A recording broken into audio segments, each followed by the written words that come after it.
Welcome to the Organic Nomenclature Part 1 video. In this video, we're going to go over how to name organic compounds, how to draw organic compounds, but first we're going to see kind of why we draw the compounds the way we do.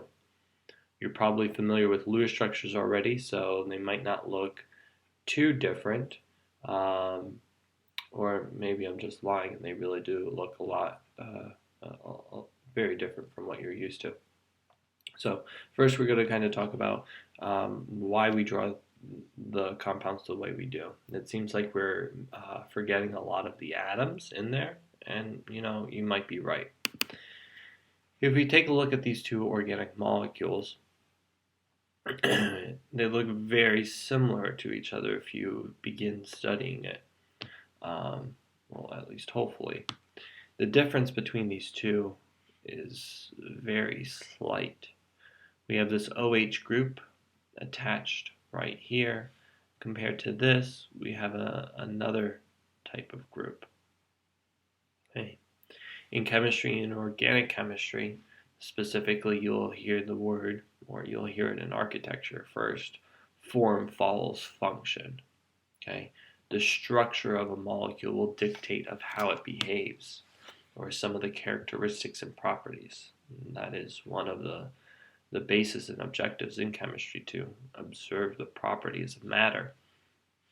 And this little difference here does have a big change. So one of the reasons why we draw the molecules the way we do is for us to very quickly, because we obviously don't have time, a lot of time to spend on chemistry, is to quickly identify, what are the differences, what are the similarities, what do these molecules look like, in a very simplified way.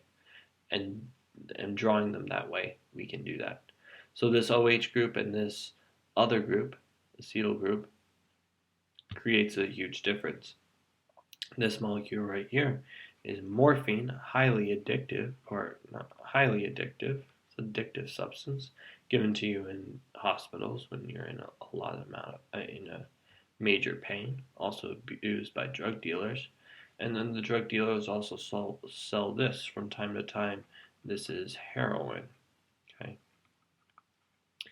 Now, this group, this exchange, this simple exchange here, makes it heroin. Okay, so these little differences can make a big difference. A legal drug, you get arrested. Morphine, you may get arrested, but it's illegal and given in hospitals. You might have to go to rehab still. But anyways, both of the structures, can indicate to you, oh, these are addictive substances. Maybe one is more addictive than the other, but that's a similar property based on their structure. So anyways, let's go back now and go backwards. I have two other molecules, and I've drawn it out fully. And I chose to do that beforehand because it takes a lot of time doing this. So these two molecules are molecules secreted by different type of bees. This is from a queen bee, and then this is from a worker bee. Now, based on your background with bees, you know that a queen bee is very different from a worker bee, and needing to tell the difference. Well, for us, how would you tell the difference between the two bees? Would you sense these molecules? Probably not, unless you're messed up a little. But you just look at the bees, right? You can tell pretty much what a queen bee is and a worker bee if you saw them side by side. Unfortunately, bees don't do that. They don't have that capability, so they sense these molecules that are secreted by these bees. Now, if I ask you what the difference is between these molecules, it might take you a while, or it might not really, but it is basically all the same. They have the same formula. If we wrote the formula down, all the same number of C's, H's, and O's, but this OH group is bonded to a different C. Okay, the worker bee is bonded to this first C. The queen bee has it to the second C. Now, we write it in a different way. Why? One, I said it took me a long time to write all these out fully. But two, going back to heroin and morphine, it's easier to see differences and the structure of these molecules if we just simplified them. So another way to kind of condense it is like this. All the C's and H's are definitely represented here. And it's a little easier to see that OH group coming off from the first compared to the second carbon. Now, I wrote this again because this took a lot of time. And I don't really have a lot of time, and chemists don't really have a lot of time because we have other things to do and we're lazy. So we needed a different way of doing it. And that's what I'm going to go through here. So this is the full out version, a version that you might be used to from Lewis structures. But basically in chemistry what we do is we definitely erase a lot of the H's, okay? The H's are implied a lot of times. If you wrote all the hydrogens associated with a molecule, you'll find out there's a lot and it crowds drawing it. So a lot of times, as I said, the H's are simply not drawn. They're invisible and we can see invisible things. Now there are some H's that stay, and you can see OH here, this is special, and the OH here. But other than that, all the H's associated with the carbons, for the most part, are erased. Now remember, if you're like, oh, well, how would I know how many carbons? Sometimes there's one, sometimes there are three. All you need to know, and this is really for everything, all the molecules want to fulfill the octet rule, just like when drawing Lewis structures. Fulfilling the octet rule, that's 8 electrons. That's 4 pairs. That's 4 bonds. So all these will want 4 bonds. If I look at this C only has 1 bond here. So how many bonds does it want? 3 more. And those 3 would be consequently hydrogen. If I look at this C is bonded to 1, 2 things. So it needs 2 more hydrogens to fulfill the octet rule. So you can freely give out these hydrogens. Look at this C. 2 bonds here, 1 bond here. How many more bonds does it need? Well, 3 to get 4, you need 1. So you would have 1 more H. It doesn't matter if you put it on top or below. That's the least of your concerns. Just try to get the answer right. So you can go backwards, okay? Don't be afraid of that. Let me erase that. Well, this is not easy enough either. Just simply writing, erasing the hydrogens makes it complicated for us just writing C's because C's take a long time to write. So what we do is we use lines a lot. And at the end point of every line is a carbon. And we use a zigzag pattern. Now the zigzag pattern is also good because it kind of helps indicate more of the shape of the molecule. In a real molecule, this is not a chain. You don't have carbons as a linear thing. There is some type of angles to it. Remember about the Vesper theory, okay? So how long's my chain of carbons? 1, 2, 3, 4, 5, 6, 7, 8, 9, 10. 10. So it's a zigzag chain, and at the end of each point is a carbon. So 1, 2, 3, 4, 5, 6, 7, 8, 9, 10. Perfect.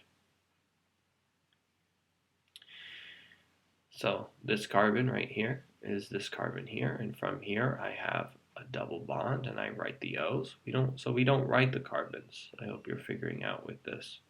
And then I have O and H. Okay, this is not a carbon because there's an oxygen here. If I just have a point here with nothing, these are all carbons. From here I have, an OH group, and I have a double bond carbon here. So not between here and here, not the first C to second C, but this C. It seems like there's a double bond. Am I reading that correct? 1, 2, yep. What's going on here? Just a second, please. Yeah, this is incorrect. Do you see this? There's something. Okay. This O group is coming from that last carbon. Okay, that O group was not coming from that last carbon. This is the carbon. I'd have the oxygen there. And then I would have the OH group. Okay, still have that carbon. This is where the double bond is. So I still have a carbon there. So hopefully that's important. You're not thoroughly confused now. Okay, at the end of these points, I have a carbon here. Carbon, carbon, carbon, carbon, carbon, carbon, carbon, carbon, carbon, and carbon. Okay, and we can do this if we want to label it from this side. 1, 2, 3, and look at this. 1, 2, 3. The double bond is between the 2 and 3 carbon. The double bond here is between the 2 and 3 carbon. From the 1 carbon, I have a double bonded O coming from it, and I also have an OH group. So this is the way that you'll see molecules most likely drawn. Okay, going back here, it's much easier to draw them. Okay, we have 10 carbons here. 1, 2, 3, 4, 5, 6, 7, 8, 9, 10. I have a double bonded O. I have an OH group coming from the end. I have a double bond located here. And I have an OH coming from there. Drawn, done. And this gives me all the information that I need. I know that I have carbons here, and I know there are hydrogens filling in where I need it to be filled in. 1, 2, 3, 4, 5, 6, 7, 8, 9, 10. Double bond oxygen, OH, double bond here, and I have an OH group here. Looking at these two molecules, it's pretty obvious, pretty quick. The OH group is different.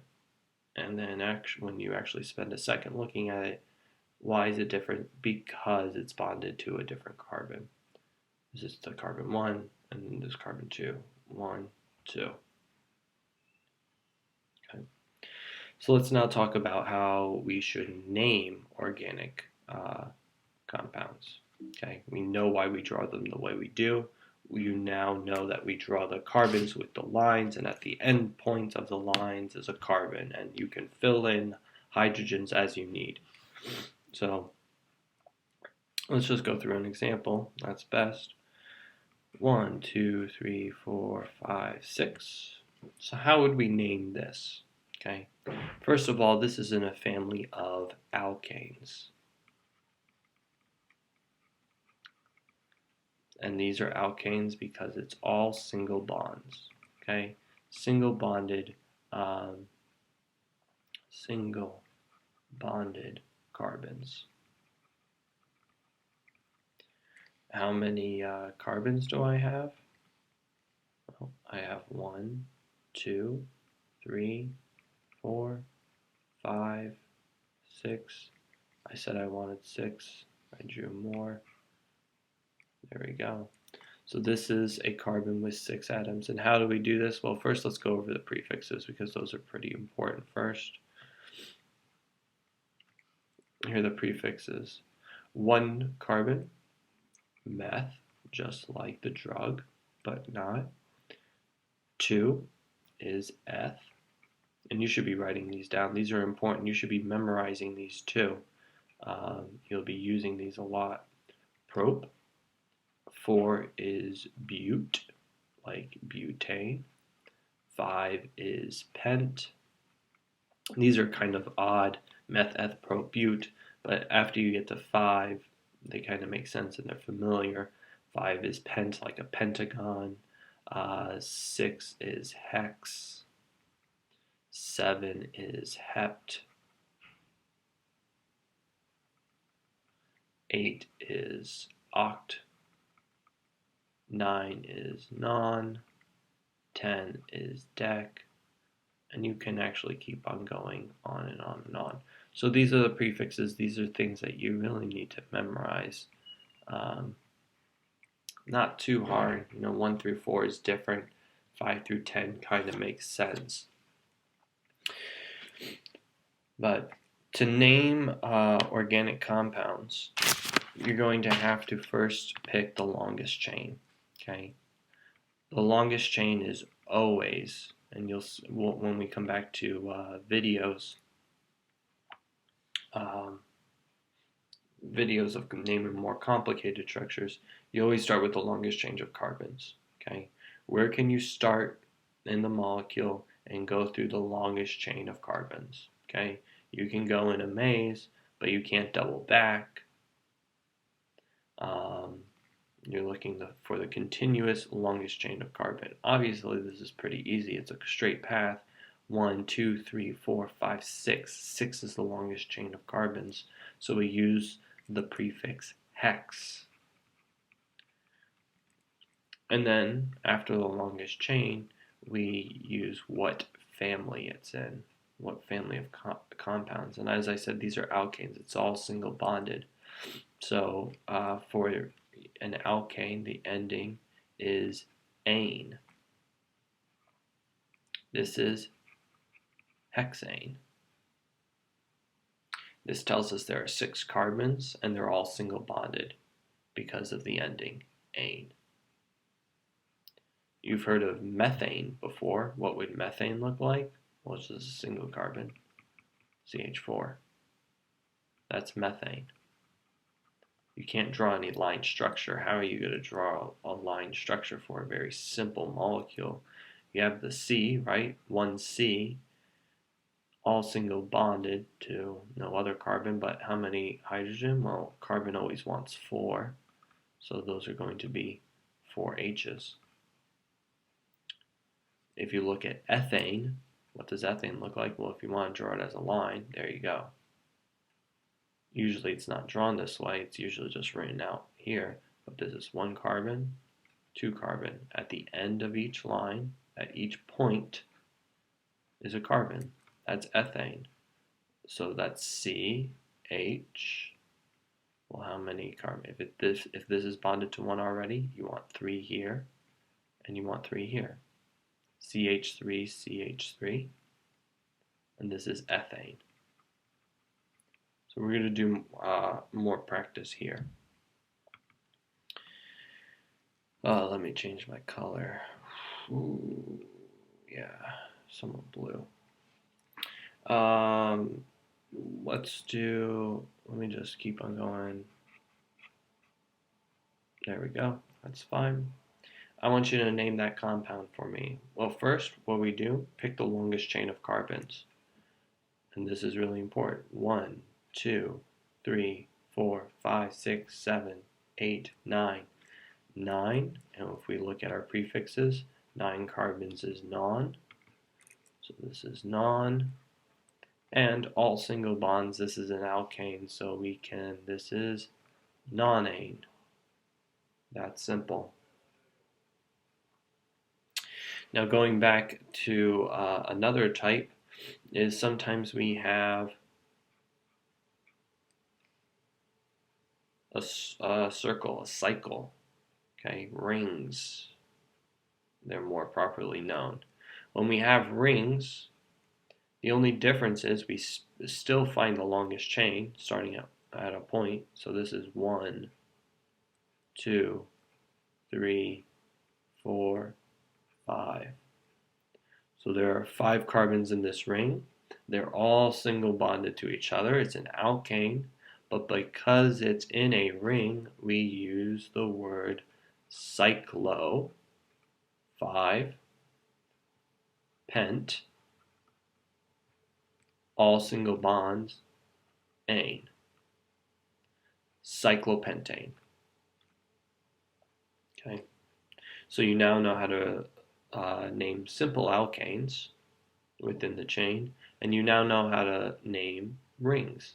The cyclo tells you it's in a ring. The pent, the number of carbons, and ane, they're all single bonded to each other.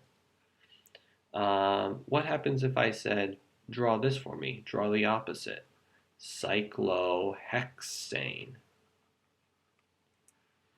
What would that look like? Well, cyclo, you're going to draw a ring.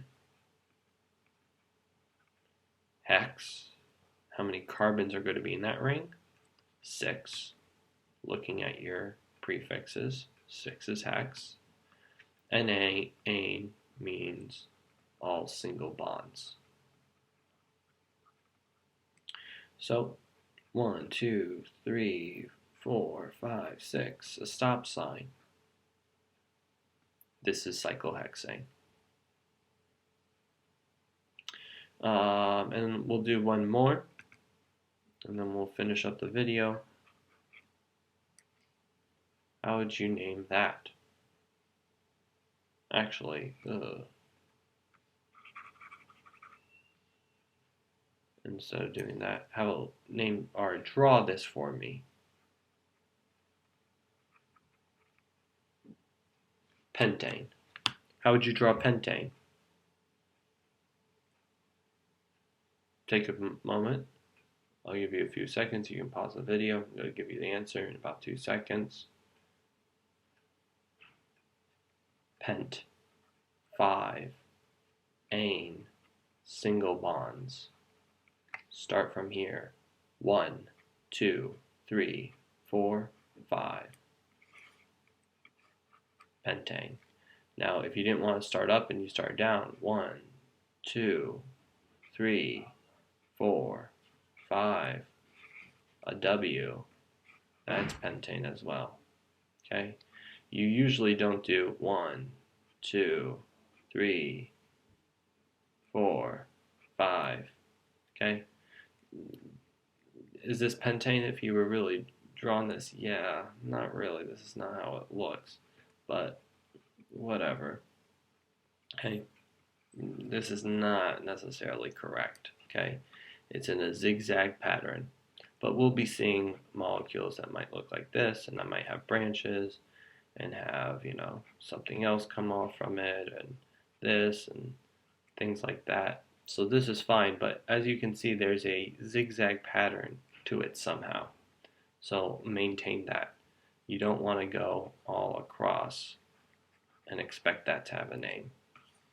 This name is called wrong. There. So hope you enjoyed this video. Look into the other videos, and we're going to build on this concept of nomenclature of naming. I give you the name, you give me the structure. I give you the structure, you give me the name.